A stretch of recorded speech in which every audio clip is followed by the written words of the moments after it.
سردار مسعود احمد خان صاحب اقوام متحدہ میں سابق مستقل مندوب اور سابق صدر آزاد کشمیر ہمارے ساتھ موجود ہیں۔ سردار مسعود خان صاحب السلام علیکم، thank you very much for your time.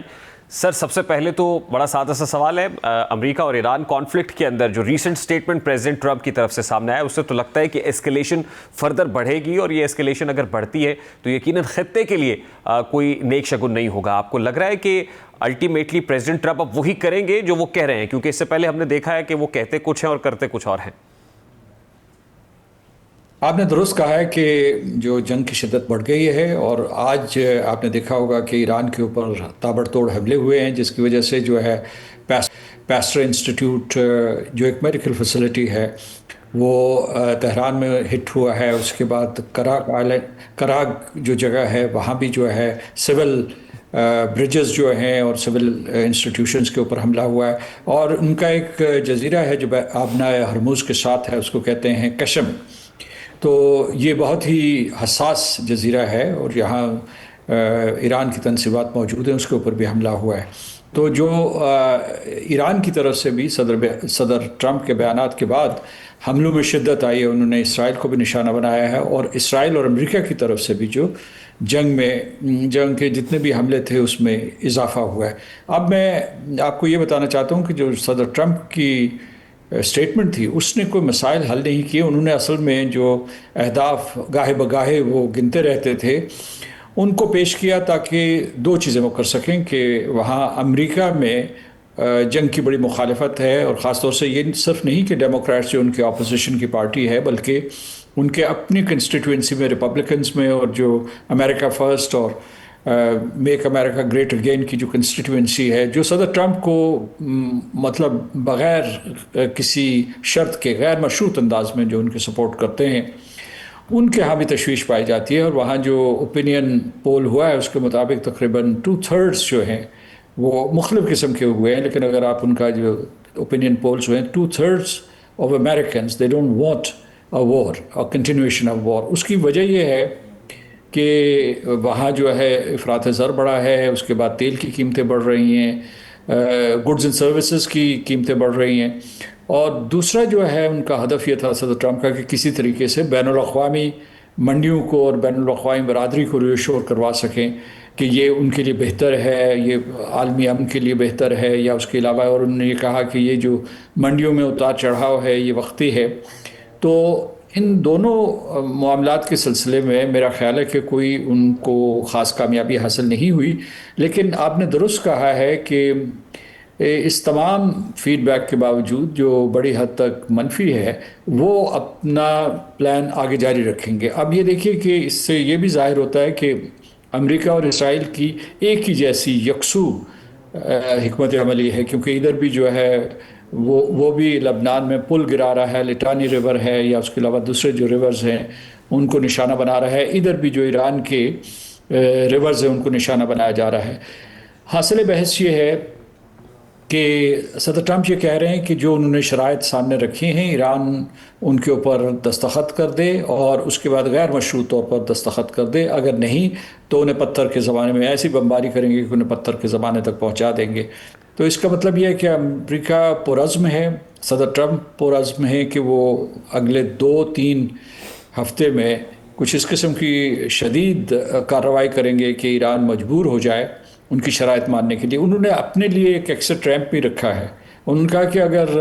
آبنائے ہرموز جو ہے اس میں نقل و حرکت بحال نہیں ہوتی ہے، اس کے باوجود وہ جنگ سے باہر نکل سکتے ہیں، کیونکہ انہیں تو آبنائے ہرموز کی ضرورت ہی نہیں، یہ یورپینز کا مسئلہ ہے یا ایشین ممالک کا مسئلہ ہے، تو وہ اس مسئلے کو حل کریں۔ اور دوسرے پھر انہوں نے یہ بھی کہا ہے کہ ان کی بہت سے اہداف ہیں وہ حل ہو گئے ہیں، رژیم چینج ہو گئی ہے، اس وقت جو تیسری صف قیادت کی ہے وہ ان کو قابل قبول ہے، یعنی کہہ رہے ہیں پتہ نہیں اس کے اوپر وہ قائم رہیں گے یا نہیں رہیں گے۔ اور پھر اس کے علاوہ یہ کہتے ہیں کہ ان کی ایران کی فضائیہ، بحریہ، اور اس کے بعد جو دوسرے جو تھی میسائل کی کیپیبلٹیز، وہ ساری کی ساری جو ہے وہ ڈیگریڈ کر دی گئی ہیں۔ تو یہ دیکھیے کہ، اور ادھر سے ایران سے بڑا سخت جواب آیا ہے۔ اب دیکھیے کہ اس کا کیا، یہ ہمارے لیے قابل صد افسوس بات یہ ہے کہ اس سے خطہ تباہ ہو رہا ہے، ایران تباہ ہو رہا ہے، خلیجی ریاستیں تباہ ہو رہی ہیں، اور جو عالمی مالی بحران ہے اس سے پاکستان بھی براہ راست اور بالواسطہ طور پر متاثر ہو رہا ہے، اور پاکستان نے مخلصانہ کوششیں شروع کی سفارتکاری میں، جس میں اسے کامیابی بھی حاصل ہوئی، اسے امریکہ کا اعتماد حاصل تھا، تہران کا اعتماد حاصل تھا، اس کے علاوہ ترکی، مصر اور سعودی عرب یہاں آئے، خلیجی ریاستوں نے اس کی حمایت کی، اس سفارتی اور ثالثی کے عمل کی۔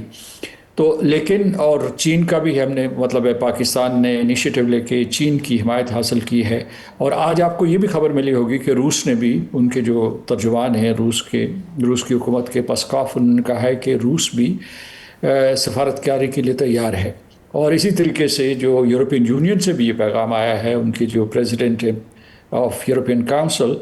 انٹونیو کوسٹا، انہوں نے یہ کہا ہے کہ وہ بھی سفارتکاری کے لیے تیار ہیں۔ یہ انیشیٹو پاکستان نے لیا تھا، لہٰذا یہ مومنٹم اس وقت جو ہے بڑھتا چلا جا رہا ہے۔ لیکن دیکھیے کہ کیا اسے امریکہ قبول کرتا ہے، کیونکہ امریکہ اپنے آپ کو قانون سے بالا تر سمجھتا ہے، اور وہ سمجھتا ہے کہ بین الاقوامی نظام میں وہ ایک قسم کا سربراہ ہے، اور اس نے جو آپشنز اپنے لیے منتخب کیے ہیں، لوگ آنکھ بند کر کے اس کے پیچھے چلیں اور ان کے احکامات کی تعمیل کریں، کیونکہ مثلا یورپینز کی طرف سے جو ملا جلا رد عمل آیا، یا بعض یورپین ممالک نے ان کے نیٹو کو استعمال نہیں ہونے دیا، یا دوسرا یہ ہے کہ امریکہ کی پورے طریقے سے حمایت نہیں کی، یا اپنی بیسز نہیں دی، یا اس کے علاوہ جو فضائی حدود استعمال نہیں کرنے دی، اس کی وجہ سے صدر ٹرمپ بہت برہم ہیں۔ But at this point in time President Trump کا یہ اسٹیٹمنٹ کہ دے ول ہٹ ایران مور ہارڈ اور پتھر کے زمانے میں لے جائیں گے، ہاؤ ریئلسٹک اینڈ پریکٹیکل از دس؟ کیونکہ بظاہر یہ کوئی ایک فریق کے ساتھ لڑائی نہیں لگتی، بظاہر سے جو محاذی ہے جنگ وہ بنتی ہوئی نظر آ رہی ہے، جیسے آپ نے فرمایا کہ انٹرنلی بھی ان کو ریزسٹنس کا سامنا ہے، اوپینین پولز کو آپ نے ریفر کیا، پھر جو اتحادی ہیں وہ بھی اس طریقے سے ریکوائرڈ سپورٹ نہیں دے رہے ہیں، اور ظاہر ہے کہ وہ سپورٹ جو ان کو چاہیے ہے آبنائے ہرمز کھلوانے کے لیے وہ بھی نہیں مل رہی، اور پھر ایران کے ساتھ تو یہ جنگ براہ راست ہے ہی، لیکن اس کے ساتھ ساتھ اپنے اتحادیوں کو منانا اور پھر انٹرنل جو ریزسٹنس ہے اس کا سامنا کرنا بھی۔ تو how practical is this statement? یہ قابل عمل نہیں ہے، لیکن اس کے باوجود یہ ہے، میں نے کہا کہ انہوں نے اپنے لیے جنگ سے نکلنے کا راستہ بھی پہلے سے وضع کر دیا ہے، کسی وقت بھی نکل سکتے ہیں۔ ویسے بھی جو صدر ٹرمپ کے ان کی شخصیت اس قسم کی ہے کہ وہ جو چاہیں فیصلہ کریں، اور اس کے بعد بھی اسے فتح قرار دے سکتے ہیں، یا وہ یہ کہہ سکتے ہیں کہ انہوں نے امن قائم کر دیا۔ لیکن یہاں یہ جو اب جب اگر آپ دیکھیں ان کے ذرائع ابلاغ، تو جب صدر ٹرمپ نے یہ تقریر کی ہے تو اوپینین پولز نے تو اس کی حمایت نہیں کی، لیکن جو اخبارات نے اداریے لکھے ہیں، یہ وال اسٹریٹ جرنل یا نیو یارک ٹائمز نے، انہوں نے بڑی حد تک صدر ٹرمپ کی حمایت کر دیا۔ انہوں نے کہا کہ اس طریقے سے آپ اس جنگ سے باہر نہ نکلیں کہ وہ ایک زخمی شیر کی مانند ہو ایران، اور اس کے بعد یہ کہ اس کی طاقت ڈیگریڈ نہ ہوئی ہو، کیونکہ اس صورت میں وہ زیادہ خطرناک ہو سکتا ہے۔ اور ایسی خبریں پلانٹ کی جا رہی ہیں کہ خلیجی ریاستیں بھی چاہتی ہیں کہ ایران جو ہے کسی طریقے سے اتنا مضبوط تر نہ ہو، یا اسے اس حالت میں بھی چھوڑ دیا گیا تو وہ اسٹریٹجیکلی اور ویسے بھی جو ہے آپریشنلی اس سے پہلے سے زیادہ طاقتور ہو جائے گا۔ تو وہ ایک قسم کے یہ جو ان کے جو ایران اور خلیجی ریاستوں کے درمیان ماضی میں دراڑ رہی ہے اس کو بھی ایکسپلائٹ کرنا چاہتے ہیں۔ تو یہ آپ کا سوال یہ تھا کہ کیا یہ قابل عمل ہے؟ اصل میں بات یہ خطرہ یہ ہے کہ اگر انہوں نے گراؤنڈ آپریشن کیا، کیونکہ انہوں نے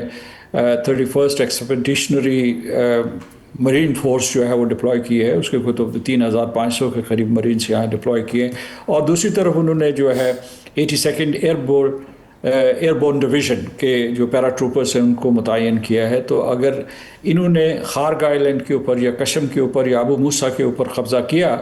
اور ایران جو کہہ رہا ہے کہ وہ بھی ان حملوں کے لیے تیار ہے اور اس کا منہ توڑ جواب دے گا، تو یہ، اور یا پھر یہ کہ جو خلیج فارس کا ایران کا ساحل ہے اس کے اوپر کچھ علاقہ امریکی فوجوں نے قبضے میں لانے کی کوشش کی، تو یہ جنگ طوالت اختیار کر جائے گی، یعنی یہ مختصر جنگ نہیں ہوگی۔ بہت شکریہ سردار مسعود خان صاحب ہمارے تھے